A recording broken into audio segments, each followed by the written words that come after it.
Apoorva classes में आप लोग का स्वागत है। आज हम लोग हिंदी विषय के कुछ प्रश्न उत्तरों को सॉल्व करेंगे जो आपके एग्जाम के पर्पस से बहुत ही ज़्यादा इम्पोर्टेंट होंगे। और इसी प्रकार से सीटेट में जो हिंदी के क्वेश्चन आते हैं वो इसी प्रकार से आते हैं, तो आप इन्हें सॉल्व करें क्योंकि ये आपके जो भी क्वेश्चन आएंगे ये पेडागोजी से रिलेटेड हैं। तो इसे सॉल्व करके आप समझ सकते हैं कि हिंदी में किस प्रकार के प्रश्न आते हैं और उन्हें किस तरह से सॉल्व करना है। तो उससे पहले आप लोग को बोलेंगे कि आप लोग अगर वीडियो को अच्छी लगे तो आप लाइक शेयर एंड सब्सक्राइब करिए, और अगर कोई कमी लगती है मेरी वीडियो में तो आप उसे कमेंट में जाकर बता भी सकते हैं, इसका फीडबैक दे सकते हैं। तो आइए चलते हैं हम लोग प्रश्नों की ओर।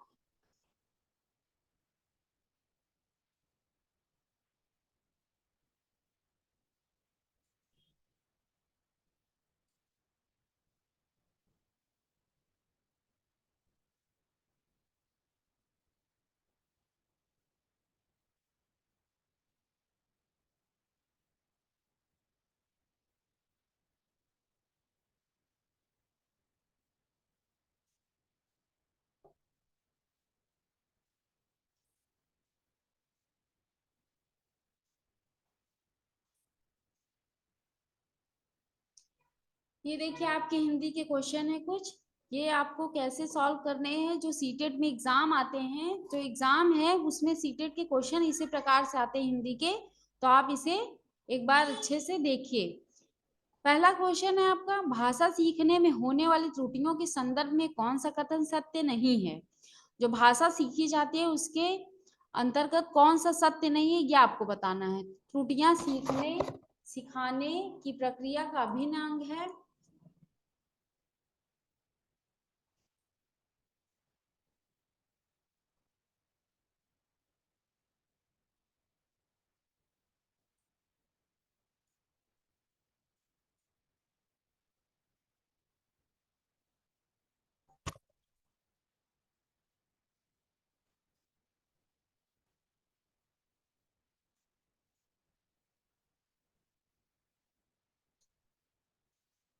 त्रुटियां सीखने सिखाने की प्रक्रिया का अभिन्न अंग है। त्रुटियां अस्थायी होती हैं। भाषा सीखने में होने वाली त्रुटियां स्थायी होती हैं। भाषा सीखने में होने वाली त्रुटियां ये समझने में मदद करती हैं कि बच्चे के मस्तिष्क में क्या चल रहा है। देखिए ये जो क्वेश्चन है ये इसमें क्या पूछा गया, सत्य नहीं है। मतलब आपको ये बताना है कि इसमें से कौन सा प्रश्न है जो है कि सीखने में क्या होती है, कौन सी गलती होती है, इसके बारे में सत्य नहीं है। तो त्रुटियां सीखने सिखाने की प्रक्रिया का अभिन्न अंग है, ये तो आप जानते होंगे। अगर कोई भी चीज आप सीख रहे हैं तो उसमें गलती होना स्वाभाविक है, क्योंकि वो पहली बार में कोई भी चीज परफेक्ट आदमी नहीं सीखता है, तो उसे क्या करना पड़ता है, अगर कोई चीज सीख रहा है तो उसमें त्रुटियां होंगी ही। फिर आपका त्रुटियां अस्थायी होती है। देखिए त्रुटियां अस्थायी होती ही हैं क्योंकि जैसे जैसे जैसे जैसे किसी चीज को सीख रहे हैं और सुधार लाएंगे उसमें क्या होगा, जो गलती होगी उसमें सुधार लाएंगे तो वो अस्थायी होता है। मतलब उसमें स्थायी रूप से कि अगर जरूरी नहीं है कि वो अगर कोई गलती कर रहा है तो परमानेंट के लिए वो गलती हो गई। वो क्या करेगा, उस गलती को सुधारेगा और धीरे धीरे सुधारते हुए क्या करेगा, उस गलती को करना बंद कर देगा। फिर तीसरा आपका है, भाषा सीखने में होने वाली त्रुटियां स्थायी होती हैं। देखिए ये आपसे पूछा गया, सत्य नहीं है। तो भाषा सीखने में होने वाली त्रुटियां स्थायी होती हैं, ये गलत है क्योंकि स्थायी नहीं होती। अभी आपने पहले वाले उसमें क्या पढ़ा है आंसर में, पहले वाले आंसर में पढ़ा है कि अस्थायी होती हैं। तो इससे क्या पता चला, ये आपका राइट आंसर होगा, क्योंकि देखिए इसमें पूछा गया है कि अस्थायी, इसमें स्थायी बोला है, ठीक है। फिर आइए हम लोग चौथा, क्योंकि कभी भी सीटेट का एग्जाम जो होता है उसमें जो प्रश्न होते हैं उन्हें कभी भी ये सोचकर नहीं, क्वेश्चन को पूरा पढ़ना नहीं बंद करना चाहिए, क्योंकि कभी कभी ऐसा होता है कि लास्ट का जो आंसर होता है वो भी आपका सही हो जाता है। तो इसलिए अच्छे से, क्योंकि इसमें सारा क्या होता है आपके समझ पे डिपेंड होता है, तो आप क्या करिए, इसे अच्छे से पढ़ कर ही सॉल्व करिए या हल करिए। भाषा सीखने में होने वाली त्रुटियां यह समझने में मदद करती हैं कि बच्चे के मस्तिष्क में क्या चल रहा है। देखिए जो त्रुटियां हैं, जो गलती करते हैं भाषा सीखने में, तो कोई भी चीज अगर बच्चा लिख रहा है या पढ़ रहा है तो इससे ये क्या होगा, शिक्षक हो या अभिभावक हो, बच्चा कोई भी गलती करेगा तो वो जब कोई चीज सीख रहा है तो कहाँ पे वो गलती कर रहा है, क्या कर रहा है, तो इससे उन्हें ये मदद मिलती है कि बच्चा यहाँ तक पहुंच गया है तो आगे जो गलती हो रही है यहाँ तक होगी, मतलब यहाँ पे हो रही है, तो वो क्या करेंगे, उस चीज को वहां पे जाके सॉल्व करने की कोशिश करेंगे। ठीक है, तो इससे अभिभावक को ये पता चलेगा कि बच्चा यहाँ तक सीख चुका है, अब आगे जो है इसको यहाँ पे गलती हो रही थी इसे सुधार करना है, तो इससे यहाँ ये समझ में आता है। सेकंड क्वेश्चन है आपका, नासिरा पढ़ते समय अनेक बार अटकती है, उसे पढ़ने में कठिनाई होती है, उसकी समस्या मुख्यतः डैश से संबंधित है। देखिए, नासिरा को क्या है, पढ़ने में समस्या हो रही है और वो क्या करती है, पढ़ते टाइम अटक जाती है, मतलब पढ़ते टाइम उसे क्या होता है, हकलाने लगती है, अटकने लगती है, तो उसकी समस्या मुख्यतः किससे संबंधित है, पठन अरुचि से, बुद्धि लब्धि से, डिस्लेक्सिया से, डिस्ग्राफिया से। देखिए इस प्रकार के आपके क्वेश्चन बहुत बनते हैं, आपके हिंदी में हो या सीबीपी में हो, किसी भी आप मैथ में, हिंदी में, सीबीपी में, किसी भी सब्जेक्ट में आप इस प्रकार के क्वेश्चन जरूर पाएंगे, विकार से, डिस्लेक्सिया, डिस्ग्राफिया, ठीक है, ये सब क्वेश्चन जरूर पाएंगे, तो इसलिए इस तरह के क्वेश्चन अधिक से अधिक सॉल्व करिए।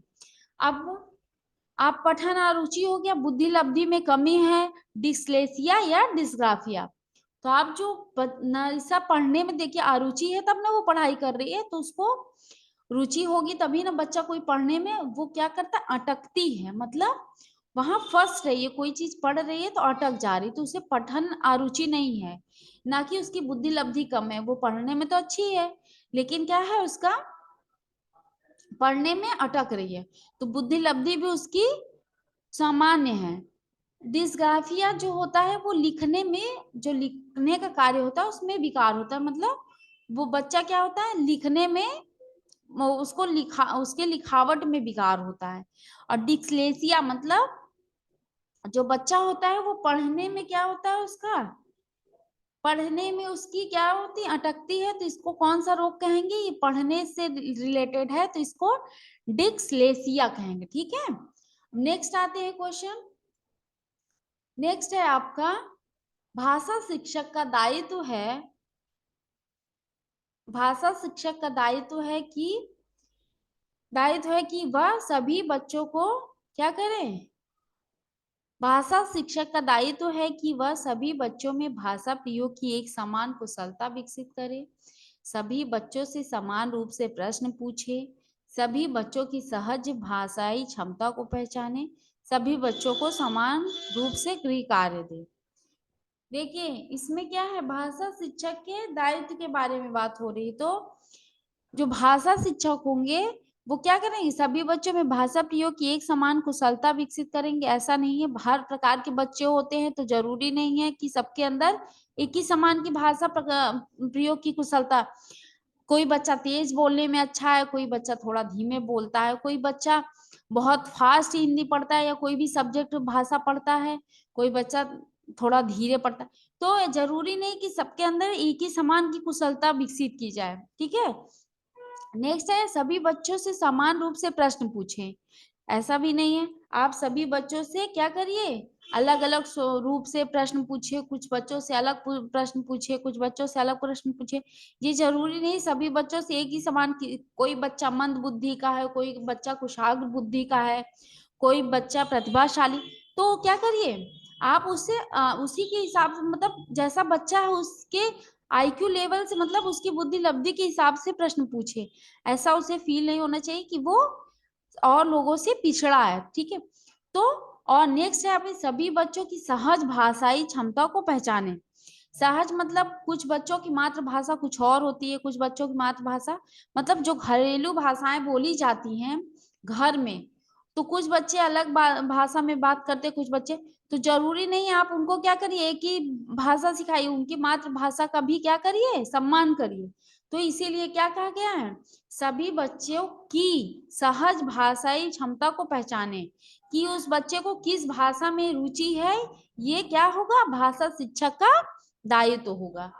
सभी बच्चों को समान रूप से गृह कार्य दें, सभी बच्चों को समान रूप से गृह कार्य दें। ये क्या होगा, सभी बच्चों को कैसे, अभी हमने बात की थी, कुशाग्र बुद्धि के बच्चे, प्रतिभाशाली बुद्धि के बच्चे और पिछड़े बच्चे, ये सब क्या होते हैं, अलग अलग बच्चे होते हैं। तो आप क्या करिए, सबको अलग गृह कार्य दीजिए, जरूरी नहीं कि सबको समान का गृह कार्य दिया जाए।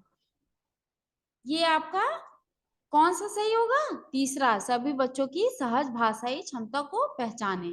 अब आते हैं हम लोग नेक्स्ट क्वेश्चन पे। नेक्स्ट है मौखिक अभिव्यक्ति। मौखिक अभिव्यक्ति के समय होने वाली त्रुटियों पर बार बार टोकने से बच्चों की त्रुटियां खत्म हो जाती हैं, बच्चे अपनी त्रुटियों के कारण को समझ जाते हैं, बच्चे धीरे धीरे खामोश होने लगते हैं, बच्चों के भीतर आत्मविश्वास बढ़ता है।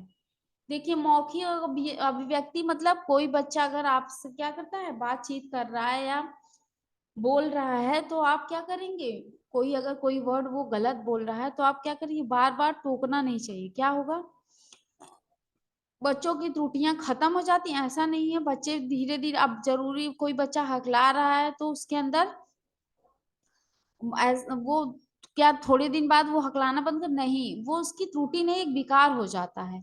बच्चे अपनी त्रुटियों के कारण को समझ जाते हैं। ऐसा भी नहीं, बच्चे अपनी त्रुटियों के कारण को, अब जैसे हकला रहा है तो उसे तो ये पता है कि हम हकलाते हैं, लेकिन वो समझ कर भी क्या करेंगे, वो इस उसके अंदर क्या है, वो एक विकार के रूप में है, मतलब एक रोग के रूप में है। बच्चे धीरे धीरे खामोश होने लगते हैं। बच्चे क्या होते हैं, जब आप उसे बात बात पर टोकेंगे कि बेटा यहाँ पे ऐसा करो, वो हकला रहा है, तो उसे क्या करिए, तो वो क्या करेगा, धीरे धीरे क्या होगा, वो सोचेगा कि चलिए अब जब इतनी कमी है तो हम क्या करते हैं, शांत हो जाते हैं, मतलब बोलना ही बंद कर देगा। तो बच्चे क्या करते हैं, धीरे धीरे खामोश होने लगते हैं, बच्चों के भीतर आत्मविश्वास बढ़ता है। ऐसा नहीं है सारे क्लास के सामने आप डांटेंगे या कुछ बोलेंगे तो क्या करेगा, बच्चे के अंदर आत्मविश्वास बढ़ेगा नहीं बल्कि घटेगा। तो बार बार टोकने पे क्या होगा, बच्चे धीरे धीरे खामोश होने लगते हैं। सेकेंड क्वेश्चन है आपका, रागनी हमेशा हैंडपंप को क्या कहती है, चापाकल बोलती है। एक शिक्षक के रूप में आप क्या करेंगी, रागनी को समझाएंगे कि वह चापाकल को नहीं हैंडपंप है, संपूर्ण कक्षा को बताएंगे कि हैंडपंप को चापाकल भी कहा जाता है, उसे डांटेंगे कि उसने गलत शब्द का प्रयोग किया है, उसकी तरफ से कोई ध्यान नहीं देंगे। देखिए रागनी को समझाएंगे कि वह चापाकल नहीं हैंडपंप है, वो देखिए आप तो ये बता देंगे, लेकिन वो सोचेगी कि चापाकल को, तो उसकी वो तो आप जो चापाकल है वो उसके घरेलू बातचीत में, मतलब घरेलू जो घर के लोग हैं वो आप उसे शुरू से चापाकल ही बताएं, तो वो हैंडपंप को नहीं जानती। तो जब धीरे धीरे उसे बताया जाएगा, लेकिन क्या होगा, उस हैंडपंप को तो जान जाएगी, लेकिन चापाकल को फिर धीरे धीरे भूलना शुरू करके सोचेगी इसको ना बोले। संपूर्ण कक्षा को बताएं कि हैंडपंप को चापाकल भी कहा जाता है। देखिए संपूर्ण कक्षा को बताने से क्या होगा, बच्चों को ये तो पता चल जाएगा कि हैंडपंप को ही, क्योंकि हर बच्चे की मातृभाषा या जो भी उसकी घरेलू भाषा है वो क्या होगी, अलग अलग प्रयोग की जाएगी। कहीं पे हैंडपंप बोला जाएगा, कहीं पे चापाकल बोला जाएगा, कहीं पे नल बोला जाएगा। तो देखिए ये सभी बच्चों के अंदर क्या होता है, अलग अलग भाषा होती है। तो आप क्या करिए, संपूर्ण क्लास को ये बताइए कि हैंडपंप को ही चापाकल भी बोला जाता है, ठीक है। उसे डांटेंगी, उसे उसने गलत शब्द का प्रयोग, क्यों भाई गलत क्यों शब्द का प्रयोग किया, उसने अपनी मातृभाषा का प्रयोग किया है, तो उसे क्या डांटना नहीं है, उसकी तरफ कोई ध्यान नहीं देंगे। ऐसा भी नहीं, क्यों उसकी तरफ ध्यान क्यों नहीं दिया जाएगा, क्योंकि वो अपनी मातृभाषा का प्रयोग कर रही है, तो इसलिए उसकी तरफ ध्यान दिया जाना चाहिए। अब नेक्स्ट आते हैं क्या, उपचारात्मक शिक्षण की सफलता मुख्यतः निर्भर करती है बच्चों की सामाजिक सांस्कृतिक पृष्ठभूमि पर, बच्चों की भाषागत त्रुटियों की सूची बनाने पर, समस्याओं की पहचान पर, समस्याओं के कारणों की सही पहचान पर।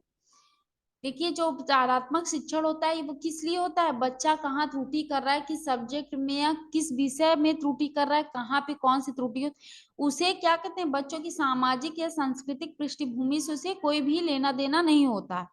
सेकेंड है बच्चों की भाषागत त्रुटियों की सूची बनाने पर, आप बच्चे की त्रुटि का सूची बनाएंगे तो उससे क्या होगा, बच्चों की जो त्रुटि होगी वो सूची बनाने से आप क्या करेंगे, उसके कारण की पहचान नहीं कर सकते, क्योंकि उसे ये पता होना चाहिए कि कौन सी किस चीज की समस्या उत्पन्न हो रही है या किस सब्जेक्ट से रिलेटेड समस्या है, ये आप सूची बनाकर नहीं पता कर सकते। फिर नेक्स्ट है आपका समस्याओं की पहचान पर।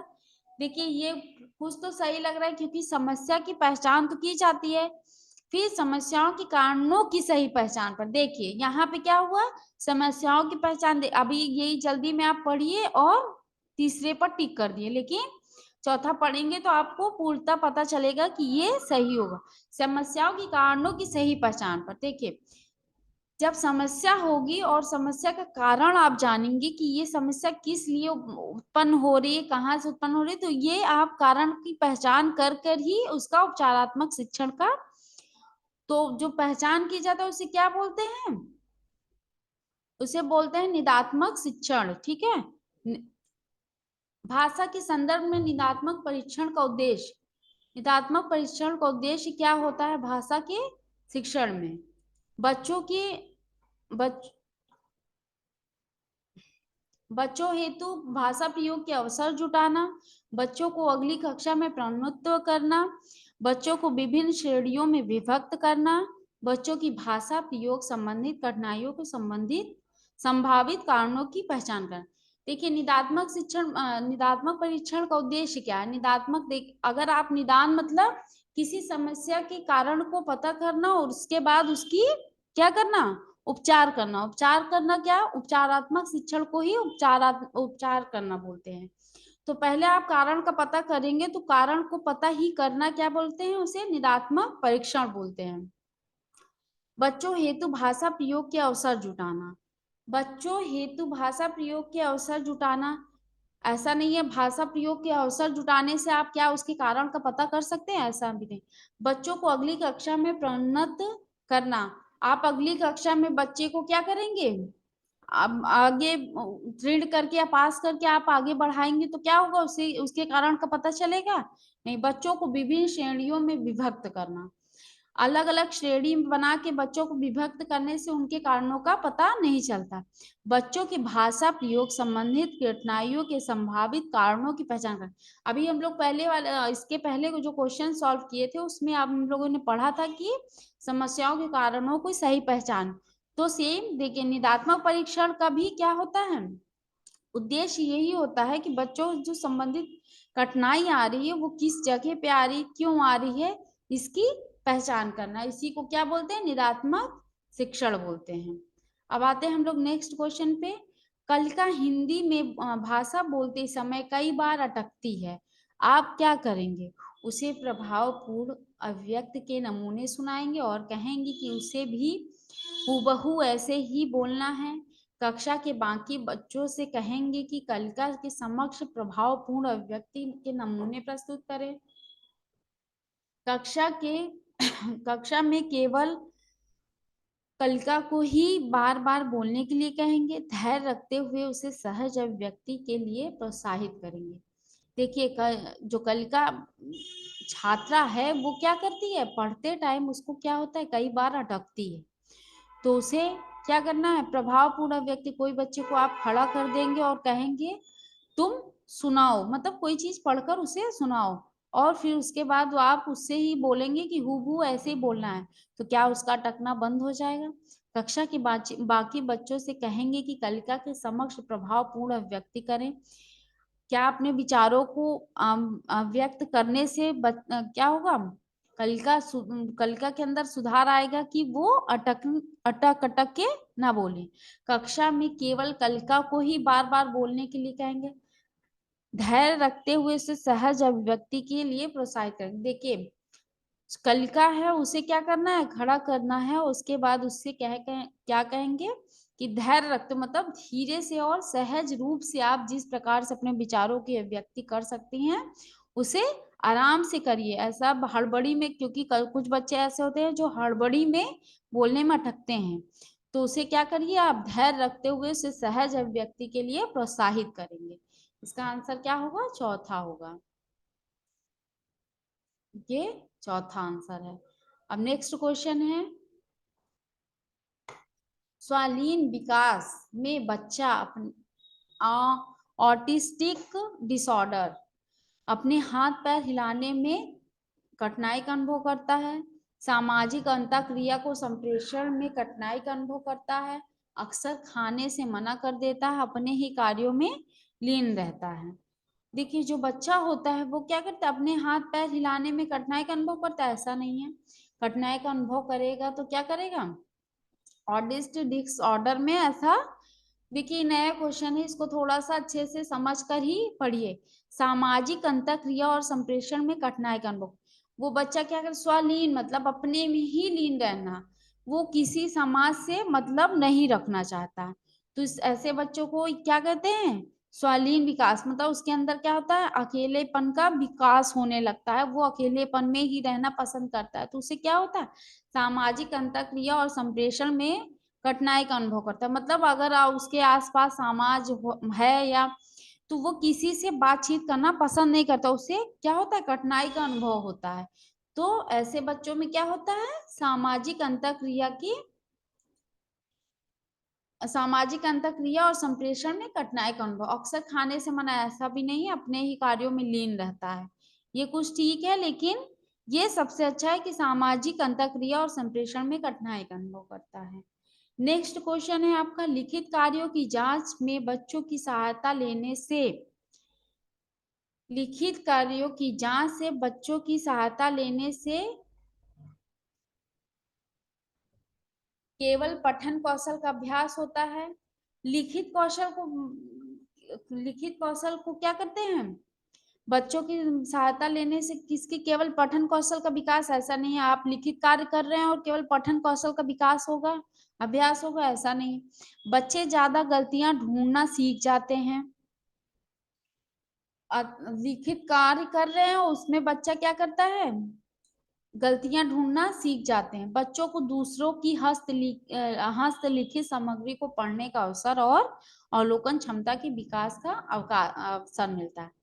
देखिए, लिखित कार्य क्या होता है, जो कक्षा होती है विद्यालय में, तो वो क्या करते हैं, बच्चे एक दूसरे की कॉपी होती है जो, वो एक दूसरे को दे देते हैं कि ये टीचर जो होते हैं, शिक्षक होते हैं, वो बच्चों से बोलते हैं कि आप एक दूसरे की क्या करिए, कॉपी को लेकर एक दूसरे के चेक करिए और बताइए कि कौन सी गलती कहाँ पे बच्चा कर रहा है। तो इससे क्या होता है, बच्चों के अंदर दूसरे की हस्तलिखित, मतलब किसी की हैंड राइटिंग कुछ और है, कुछ किसी की कुछ और, तो क्या करते हैं, इससे उन्हें क्या होता है, उनके भाषा क्षमता का विकास भी होता है और लोकन क्षमता भी बढ़ती है।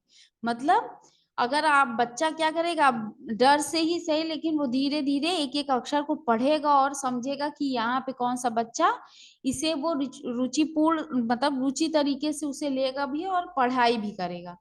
तो इससे क्या होगा, उसके अंदर कौन सा अवलोकन की भी क्षमता बढ़ेगी और पढ़ने की भी क्षमता का विकास होगा। इसका आंसर कौन सा होगा, थर्ड वाला। ये भी गलत है और ये भी। बच्चे दूसरों के विचारों से परिचित, देखिए इसमें तो लिखित कार्य की जांच हो रही है, तो इससे बच्चे दूसरे कार्यों में विचारों से परिचित होते हैं, ये गलत है। नेक्स्ट आते हैं हम लोग, भाषा सीखने में, भाषा सीखने में जो त्रुटियां होती हैं उन्हें कठोरता से लेना चाहिए, उन्हें जल्दी से उन्हें जल्दी से दूर किया जाना चाहिए। वे बच्चों की त्रुटियों की ओर संकेत करते हैं, वे सीखने की प्रक्रिया का स्वाभाविक हिस्सा होती हैं जो समय के साथ दूर होने लगती हैं। अभी हम लोग फर्स्ट वाला क्वेश्चन किया था, उसमें बताए थे कि जो सीखने, भाषा सीखने में जो त्रुटियां होती हैं, तो कोई भी गलती हो गई वो तुरंत ही सही नहीं होती। मतलब आप अगर शुरू में कोई भी चीज सीख रहे हैं तो उसमें कुछ ना कुछ गलती होनी ही है, तो उन्हें क्या करना चाहिए, क्या शिक्षक को क्या करना चाहिए, कठोरता से लेना चाहिए, ऐसा नहीं है। उन्हें जल्दी से दूर किया जाना चाहिए, दूर करना चाहिए, लेकिन जल्दी से नहीं, धैर्य पूर्वक उन्हें समझाइए, बताइए कि बेटा यहाँ गलती हो रही है, इसको ऐसे करना है। ये बच्चों की त्रुटियों की ओर संकेत करती हैं। ऐसा देखिए, बच्चे अगर कोई चीज सीखेंगे तो वो त्रुटियां करेंगे, तो इसमें संकेत की भी कोई संभावना नहीं, वे सीखने की प्रक्रिया का स्वाभाविक हिस्सा होती है। देखिए ये सही है, क्योंकि जो त्रुटि होती है वो क्या होती है, सीखने की हिस्से की स्वाभाविक प्रक्रिया है। मतलब आप अगर कोई भी चीज हम सीख रहे हैं, कोई भी अच्छी चीज सीखते हैं, तो उसमें क्या होते हैं, त्रुटियां करते ही हैं, तो उसमें क्या ऐसा नहीं है कि उसको हमेशा के लिए हम अपना लिए, सुधार करके ही उसे नेक्स्ट टाइम जब भी हम उसे करेंगे उसमें सुधार लाकर ही आगे बढ़ेंगे। राहुल को जब भी कक्षा में उत्तर देने के लिए कहा जाता है वह हकलाने लगता है। इसका क्या कारण हो सकता है? राहुल जानबूझकर ऐसा करता है ताकि उसे जवाब न देना पड़े, राहुल को सही उत्तर नहीं पता होता है, यह राहुल की आदत है। राहुल बड़े समूह के सामने अपनी बात कहने में मनोवैज्ञानिक दबाव महसूस करता है। देखिए राहुल जानबूझकर ऐसा करता है, ऐसा नहीं है। बच्चा क्या होगा, हकलाने का कारण जरूरी नहीं कि वो जानबूझकर ही करता हो। राहुल को सही उत्तर नहीं पता होता, तो इसमें सही उत्तर देने की अगर वो कोई चीज बता रहा है तो वो कहीं ना कहीं उत्तर दे रहा है, लेकिन ऐसा भी नहीं कि उसको सही उत्तर नहीं पता है तो वो हकलाने लगा। राहुल की आदत है, राहुल बड़े समूह के सामने अपनी बात कहने में मनोवैज्ञानिक दबाव महसूस कर। देखिए ये सही है, क्योंकि राहुल बड़े, कुछ बच्चे ऐसे होते हैं जिन्हें क्या होता है, बड़े समूह में बोलने में दिक्कत होती है, मतलब वो बोल नहीं पाते हैं, तो ये उसका मनोवैज्ञानिक स्वभाव है ऐसा, वो उसके जानबूझकर नहीं करता। राहुल बड़े समूह के सामने अपनी बात कहने में मनोवैज्ञानिक दबाव महसूस करता है। तो ये आपका क्वेश्चन क्या होगा, सही होगा। आंसर इसका कौन सा होगा, चौथा आंसर सही होगा। नेक्स्ट क्वेश्चन है आपका, एक समावेशी कक्षा में एक समावेशी कक्षा में भाषा शिक्षण की समस्या है। उपयुक्त भाषा परिवेश का निर्माण न हो पाना, उपयुक्त पाठ सामग्री का अभाव, विद्यार्थियों की योग्यताओं में विभिन्नता होना, विद्यार्थियों में असमान रुचि का होना। देखिए समावेशी कक्षा में क्या होता है, कई बच्चे, मतलब हर जगह से बच्चे आते हैं और हर तरह के बच्चे होते हैं, तो उनका क्या होता है, परिवेश अलग अलग होता है। तो जरूरी नहीं है कि समावेशी कक्षा में मतलब उनका भाषा भी अलग होगा। कोई बच्चे घरेलू भाषा में बात करें, किसी की मातृभाषा कुछ और है, कुछ और। तो देखिए उपयुक्त भाषा परिवेश का निर्माण ना हो पाना, कि टीचर जो है वो अपनी भाषा में बात कर रहे हैं, बच्चे कुछ अपने भाषा में बात कर रहे हैं, तो क्या होता है, उपयुक्त परिवेश का निर्माण नहीं हो पाता।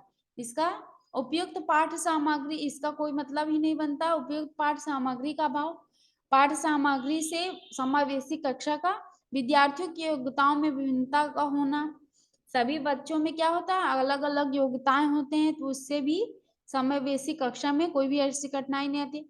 विद्यार्थियों में असमान रुचि का होना, वो रुचि है, रुचि क्या होती है, सबकी अपनी अपनी रुचि होती। तो देखिए इसका राइट आंसर होगा पहला, उपयुक्त भाषा परिवेश का निर्माण न होना। तो अभी हम लोग बात किए थे कि हर बच्चे की मातृभाषा या घरेलू भाषा अपनी अपनी होती है, तो कुछ टीचर अपने जो शिक्षक होंगे वो अपनी लैंग्वेज में बात करेंगे, उनकी अपनी भाषा होगी, बच्चे अपनी भाषा में। तो क्या अभी हम लोग बात किए थे ना चापाकल वाली, तो कुछ बच्चे चापाकल को, नल को चापाकल जानते हैं, कुछ बच्चे हैंडपंप जानते हैं, तो सबके अपने अपने।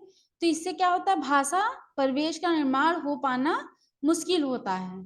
यही कठिनाई एक समावेशी कक्षा के अंतर्गत आती है। नेक्स्ट क्वेश्चन है, कक्षा में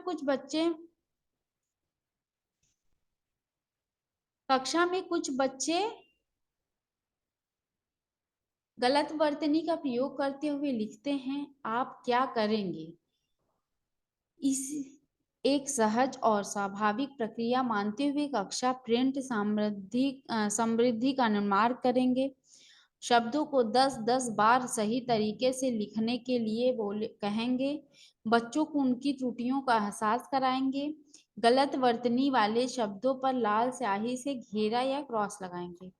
देखिए बच्चे जो हैं थोड़ा सा छोटे बच्चे हैं तो गलतियां करेंगे, तो उससे क्या करिए आप शब्दों को 10-10 बार सही तरीके से लिखने के लिए कहेंगे तो क्या करेंगे, वो एक बार तो सही लिखेंगे लेकिन नेक्स्ट बार वो क्या करेंगे, फिर से वही गलती दोहरा सकते हैं।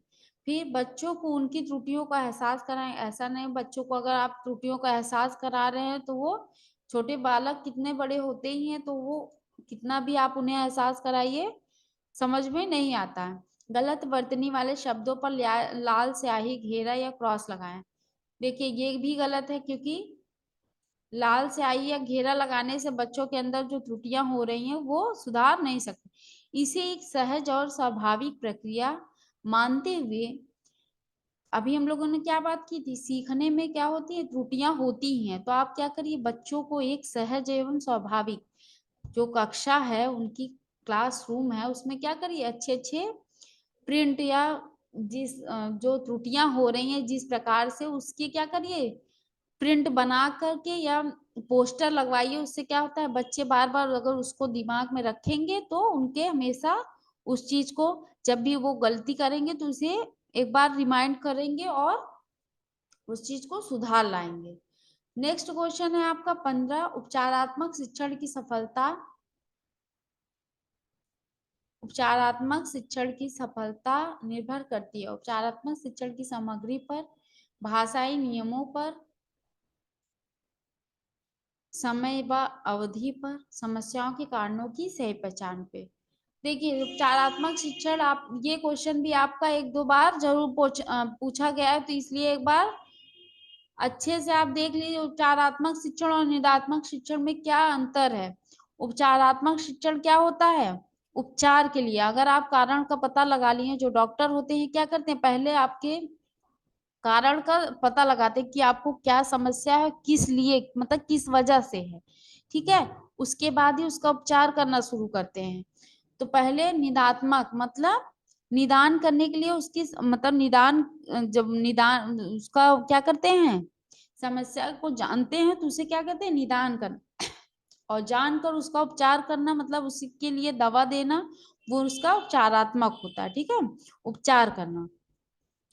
तो किस पर निर्भर करता है, उपचारात्मक शिक्षण की सामग्री पर, भाषिक नियमों के ज्ञान पर, समस्या व अवधि पर, समस्याओं के कारणों की सही पहचान पे।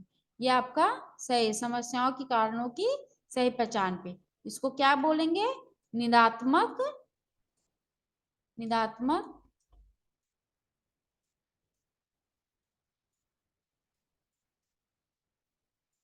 शिक्षण, ठीक है।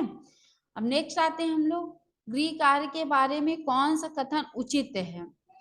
गृह कार्य देना, गृह कार्य देना अति आवश्यक है। गृह कार्य गृह कार्य देना अति आवश्यक है। गृह कार्य अभिभावकों को व्यस्त रखने का उत्तम साधन है। बच्चों की क्षमताओं स्तर के अनुसार गृह कार्य दिया जाना चाहिए। गृह कार्य कक्षा में किए गए कार्य का अभ्यास मात्र है। देखिए जो गृह कार्य होता है बच्चों को दिया तो देना तो चाहिए, लेकिन उनके क्या करना चाहिए, उनके क्षमता स्तर के अनुसार गृह कार्य दिया जाना चाहिए। अभी हम लोगों ने बात किए थे कि क्लास में हर तरह के बच्चे होते हैं, मतलब कुछ कुशाग्र बुद्धि के होंगे, कुछ मंद बुद्धि के होंगे, तो उनको उम्मीद के तरीके से क्वेश्चन दिया जाए या क्या कहते हैं गृह कार्य दिया जाए। जरूरी नहीं आप क्या सारे बच्चों को एक समान गृह कार्य दीजिए, तो सबका अलग अलग आईक्यू लेवल होता है, जो बुद्धि लब्धि होती है, तो उन्हीं के क्या करिए उन्हीं से रिलेटेड ही क्वेश्चन उपचार। चलिए आइए हम लोग क्वेश्चन नंबर 17 पे चलते हैं। उपचारात्मक कार्य होना चाहिए प्रत्येक पाठ की समाप्ति पर, प्रत्येक माह, वर्ष में 3 बार, वर्ष में 4 बार। देखिए उपचारात्मक कार्य होना चाहिए, उपचारात्मक कार्य तो होना चाहिए, लेकिन आप उस टाइम गलती कर रहे हैं और उसके बाद आप क्या करिए वर्ष के आखिरी में या वर्ष के 4 महीने 5 महीने बाद उस गलती का सुधार करेंगे, तो आप तो ये भी भूल जाएंगे कि बच्चा कौन सी गलती किया था। तो उपचारात्मक शिक्षण जो होता है वो क्या करना चाहिए, बच्चा कौन सा पाठ उससे पूछे, फिर से ये पूछे कि कहाँ पे तुम्हें कठिनाई महसूस हो रही है, कौन सी समस्या उत्पन्न हो रही है। प्रत्येक पाठ की समाप्ति पर, मतलब जैसे वो पाठ पढ़ लेता है वैसे उसके बाद पूछे कि कहाँ पे कठिनाई का महसूस हो रही है। तो प्रत्येक माह मतलब लास्ट में आप पूछ रहे हैं तो कौन कौन सी कठिनाई कहाँ कर रहा है उसे आप नहीं समझ पाएंगे। वर्ष में 3 बार, वर्ष में 4 बार। उपचारात्मक शिक्षण को सफल बनाने के लिए निम्नलिखित में से किसका सहारा लिया जाता है। उपचारात्मक शिक्षण को क्या करना चाहिए, उपचारात्मक शिक्षण को सफल बनाने के लिए निम्नलिखित में से किसका सहारा लिया जाना चाहिए। तो देखिए, उपचारात्मक शिक्षण को सफल बनाने के लिए दृश्य श्रव्य साधनों का, अभ्यास कार्य का, शिक्षण विधियों का, केवल ए, केवल बी, केवल सी, ये सभी। देखिए क्वेश्चन नंबर 18 का जो होगा ये सभी, क्योंकि उपचारात्मक शिक्षण में हमने ये सभी का सहारा लेकर किसी भी क्या करते हैं, किसी भी समस्या का निदान कर सकते हैं। शक्ति को शक्ति कहना किस प्रकार के उच्चारण दोष के अंतर्गत आता है। देखिए, शक्ति को शक्ति कहना किस प्रकार के उच्चारण दोष का उदाहरण है। स्वर आगमन, स्वर आगमन, स्वर भक्ति, स्वर लोप, इनमें से कोई नहीं। देखिए, स्वर आगमन शक्ति, शक्ति मतलब देखिए शाह के का आधा का है उसके जगह पूरा का कर दिए।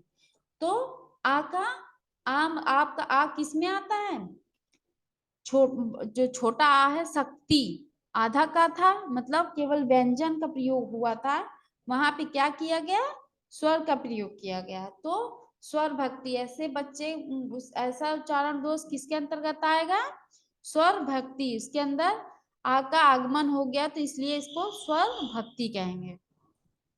हिंदी भाषा शिक्षण में निदात्मक परीक्षण का उद्देश्य है। हिंदी शिक्षण भाषा में निदात्मक परीक्षण का उद्देश्य है कमजोरियों का पता लगाना, कमजोरियों को दूर करना, उपचारात्मक सुझाव देना, ये सभी। देखिए, कमजोरियों का पता लगाना ये सही बात है, अगर आप समस्या का कारण का पता लगा रहे हैं तो कमजोरियों का भी पता चल रहा है। कमजोरियों को दूर करना, आप अगर निदात्मक परीक्षण कर रहे हैं तो उसके बाद उपचारात्मक सुझाव देंगे ही, ये उपचारात्मक। तो ये आपका चारों तीनों सही है, इसका मतलब ये सभी। ठीक है, अब आते हैं हम लोग नेक्स्ट क्वेश्चन पे। छात्रों को उपचारात्मक शिक्षण प्रदान करने की सबसे सुगम विधि कौन सी है। छात्रों को छात्रों के अधिगम संबंधी दोषों एवं कमजोरियों का निदान करना, छात्रों की व्यक्तिगत विभिन्नताओं के आधार पर उन्हें विभिन्न समूहों में विभाजित करके उनके लिए शिक्षण की व्यवस्था करना, प्रत्येक छात्र के अधिगम संबंधी दोषों को व्यक्तिगत रूप से अध्ययन कर उन्हें दूर करना, उपयुक्त सभी। देखिए, ये सभी आते हैं कैसे, क्योंकि जो बच्चा होता है उसके अंदर छात्रों के अधिगम संबंधी दोषों एवं कमजोरियों का निदान करना, ये सही लग रहा है। छात्रों की व्यक्तिगत विभिन्नताओं, देखिए प्राइवेट में तो क्या करना चाहिए, बच्चे अपने पर्सनल लाइफ में क्या करते हैं, उनसे व्यक्तिगत विभिन्नताओं के आधार पर उन्हें विभिन्न समूहों में विभाजित करके उनके लिए शिक्षण पे, ये तो गलत हो जाएगा। ये क्या करते हैं, बच्चों के अंदर क्या कर रहे हैं आप, हीनता का भाव जगा रहे हैं। तो ये आपका सबसे सही आंसर। छात्रों के अधिगम संबंधित जो सीखने में क्या होता है, सीखने में त्रुटियां हो रही है, दो कमजोरी आ रही है, उसका पता लगाना है, ना कि आपको बच्चे को क्या करना है, उसके वो किस उसका आर्थिक रूप क्या है, वो किस परिवेश से आ रहा है, उसे जानकर उसके शिक्षण की व्यवस्था अलग से नहीं करना है। ये सब क्या होगा, गलत होगा। नेक्स्ट आते हैं क्वेश्चन। हिंदी भाषा शिक्षण में उपचारात्मक शिक्षण की विधि निम्न में से कौन सी नहीं है। देखिए, निम्न में से कौन से उपचारात्मक शिक्षण की विधि नहीं, अतिरिक्त कक्षाएं, व्यायाम, गोष्ठियां, विशिष्ट अभ्यास। देखिए बच्चों के अंदर क्या करिए, अतिरिक्त कक्षाएं लेने से क्या उनके अंदर क्या होगा, समस्याओं की कठिनाइयां दूर नहीं होने लगती। गोष्ठियां गोष्ठियां मतलब समूह बनाकर बैठने से क्या होगा, उपचारात्मक शिक्षण नहीं होता। विशिष्ट अभ्यास, स्पेशल तरीके से आप अगर कुछ पढ़ाएंगे उसे तो उसके अंदर क्या होगा, जो सीखने में क्या कठिनाई उत्पन्न हो रही है उसमें सुधार नहीं हो सकता। तो आप क्या करेंगे, व्यायाम करवाएंगे बच्चों के अंदर। इससे क्या होगा, उनके अंदर जो कठिनाई आ रही है, जिस चीज को मतलब कोई भी अधिगम या कोई भी चीज सीखते हैं उनके अंदर कठिनाई उत्पन्न हो रही, तो आप उसे व्यायाम के द्वारा दूर कर सकते हैं। जैसे हकलाने में कमी, थोड़ा सा हकलाने में कमी आने लगेगी, कोई को किसी किसी को लिखने में दिक्कत हो रही, तो क्या करेंगे, आप उसे व्यायाम के द्वारा दूर करवा सकते हैं। उपचारात्मक शिक्षण का आधार निम्नलिखित में से कौन सा है? स्वपरीक्षण, पाठ्य पुस्तक परीक्षण, निदात्मक परीक्षण, व्याख्यान परीक्षण। केवल ए, केवल बी, केवल सी, केवल डी। देखिए जो बच्चे होते हैं उनके अंदर क्या है, उपचारात्मक शिक्षण का आधार स्वपरीक्षण नहीं है, मतलब खुद से बच्चा अगर परीक्षण ले रहा है तो उसका उपचारात्मक या उसकी कठिनाई का पता नहीं लगाया जा। पाठ्य पुस्तक परीक्षण, पाठ्य पुस्तक परीक्षण लेने से अगर आप कठिनाई बच्चे की समस्या का कारण का पता लगा लेंगे तो ऐसा भी नहीं है। व्याख्यान परीक्षण, इससे भी नहीं, आप क्या करेंगे, निदात्मक परीक्षण लेंगे, उसका केवल सी, आंसर सी होगा। नेक्स्ट आते हैं उपचारात्मक शिक्षण। उपचारात्मक शिक्षण किस प्रकार का कार्य है? आदेशात्मक,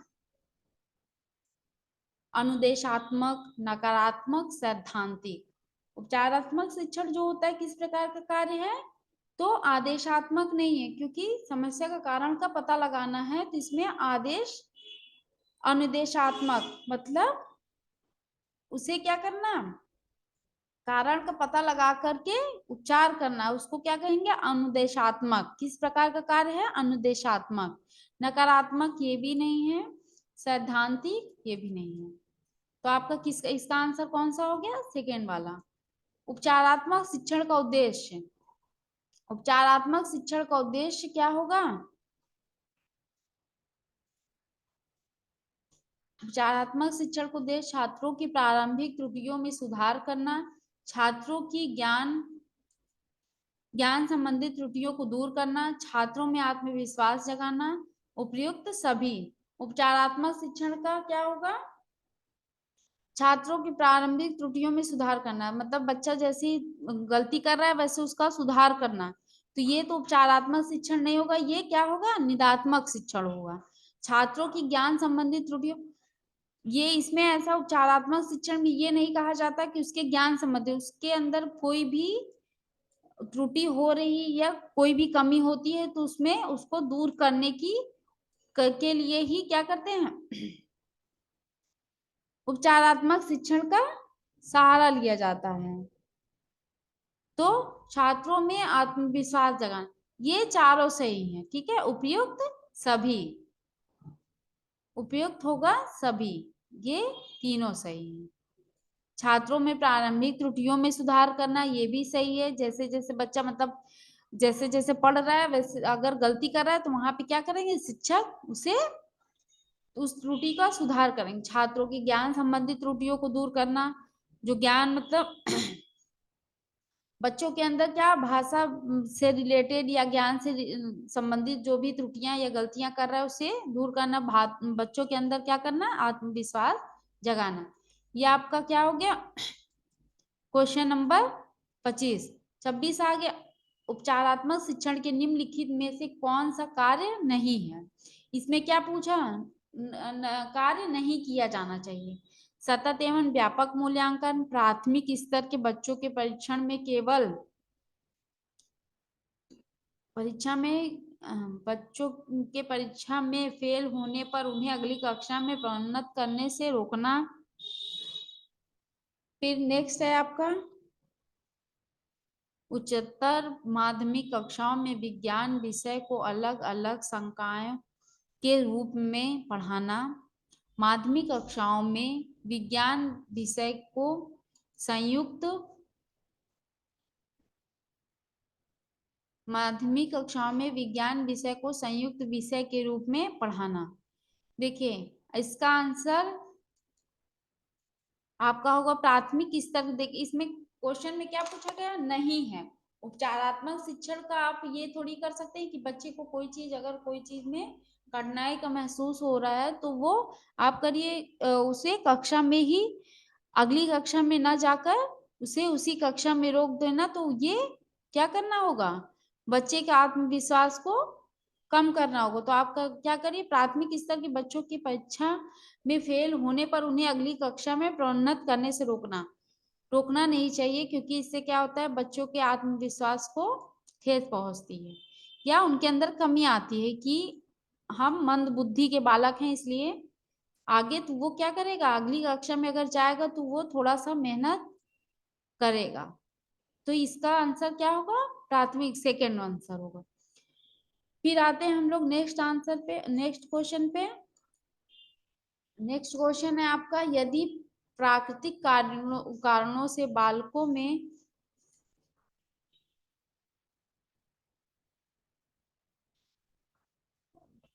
यदि प्राकृतिक कारणों से बालक शुद्ध उच्चारण नहीं कर पाता है तो शिक्षक को चाहिए कि वह उनके माता पिता को सूचित करें एवं डॉक्टरों से उचित चिकित्सा करवाने में उनकी मदद करें। स्वयं बोलने का दृष्टांत पेश करें एवं गलती करने पर बालक को दंडित करें। उसकी ओर अधिक ध्यान नहीं दें, बालक को बोलने के कम अवसर प्रदान करें एवं उसे अधिक सुनने के लिए प्रेरित करें। देखिए इसमें क्या है, तीनों आंसर आपके स्वयं बोलने का दृष्टांत, मतलब आप स्वयं बोलते रहेंगे तो बच्चे के अंदर क्या होगा, शुद्ध उच्चारण कभी भी नहीं जागृत होगा। फिर दूसरी ओर उसकी ओर अधिक ध्यान नहीं दे, अगर आप कोई भी बालक है वो कक्षा में है तो उसकी ओर आप क्या करेंगे, ध्यान नहीं देंगे। बालक को बोलने के कम अवसर प्रदान करना, जब बालक बोलेगा ही नहीं तो उसके अंदर क्या होगा, शुद्ध उच्चारण का विकास नहीं हो पाएगा। तो उसके माता पिता को सूचित करें एवं डॉक्टरों से उचित चिकित्सा करवाने में उनकी मदद करें। ये आपका सही होगा। नेक्स्ट क्वेश्चन है आपका, हिंदी भाषा शिक्षण में शैक्षिक उपचार। हिंदी भाषा शिक्षण में शैक्षिक उपचार का प्रमुख उद्देश्य है बच्चों में अच्छी आदतों का विकास करना, शैक्षणिक कठिनाइयों एवं दोषों का निवारण, बालकों की अशुद्धियों का निराकरण, उपयुक्त में से कोई नहीं। शैक्षणिक कठिनाइयों एवं दोषों का निवारण। देखिए जो हिंदी भाषा शिक्षण में शैक्षिक उपचार का प्रमुख उद्देश्य है, शैक्षिक उपचार, अगर आप शैक्षिक उपचार कर रहे हैं तो किससे रिलेटेड होगा, आपके शिक्षा से रिलेटेड होगा या संबंधित होगा। तो आप क्या करेंगे, शैक्षणिक कठिनाइयों एवं दोषों का निवारण करके ही बच्चे का क्या कर सकते हैं, उपचारात्मक शिक्षण कर सकते हैं। तो आपको क्या करना है, नेक्स्ट आपका अगला प्रश्न है, हिंदी भाषा शिक्षण में निदात्मक परीक्षण शिक्षक को क्या समझने में सहायता करेगा। हिंदी में विद्यार्थी सीखने संबंधी किन कठिनाइयों का सामना कर रहा है, पुनरावृत्ति किस प्रकार विद्यार्थी की सहायता करती है, उसके विद्यार्थी कितने बुद्धिमान है, प्रकरण व हिस्सा है जिसे विद्यार्थी ने कंठस्थ नहीं किया। लेकिन निदात्मक परीक्षण जो होता है वो क्या करेगा, किसमें सहायता, क्या समझने में करता है, कठिनाई को समझने में सहायता करता है, ना कि पुनरावृत्ति। मतलब अगर आप बच्चे को बार बार, बालक को पढ़ा रहे हैं और किसी भी शब्द को बार बार दोहराने के लिए बोलते हैं तो उससे ये नहीं पता चलता है कि बच्चे को कहाँ पे कठिनाई हो रहा है, उसके विद्यार्थी कितने बुद्धिमान। अगर आप ये सोचते हैं कि शिक्षक को क्या दिखाना है कि उसके विद्यार्थी कितने बुद्धिमान है, ये दिखाने के लिए क्या करें, बच्चे को पढ़ाने के लिए बोलें, तो ये गलत होगा।